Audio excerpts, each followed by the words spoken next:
Io sono orgoglioso di essere cittadino di Oderzo, diciamo che questa è la piazza principale, quel Torresin che è tipico. Poco più di 20.000 abitanti, antichissimo centro di origine paleoveneta che raggiunse il massimo splendore nel I secolo come municipium romano, Oderzo è la città agricola e industriale della Sinistra Piave dove si vive il miglior compromesso tra le dimensioni economiche, sociali, ambientali e di welfare.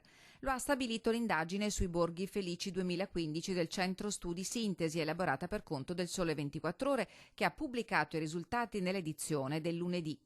Per nulla sorpresi gli opitergini che esaltano le virtù della città attraversata dal Monticano. Tanto il luogo dove è situato, poi la sua romanità e praticamente i paleoveneti sapevano dove andare a costruire le loro città e lo si nota da tante cose. Adesso è bella perché ha una tradizione, una storia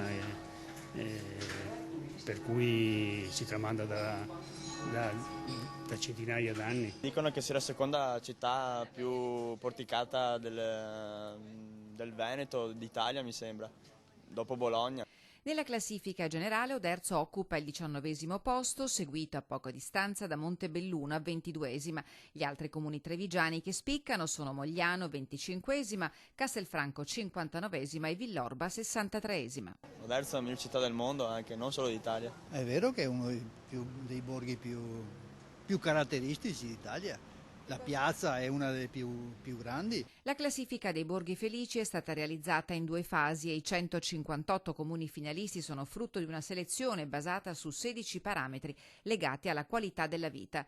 Nella seconda fase i borghi sono stati analizzati sulla base di 47 indicatori suddivisi in 8 aree tematiche: condizioni di vita materiali, istruzione e cultura, partecipazione alla vita politica, rapporti sociali, insicurezza, ambiente, attività personali e salute. Bisogna essere orgogliosi di vivere a Oderzo. Sicuramente orgogliosi di vivere a Oderzo.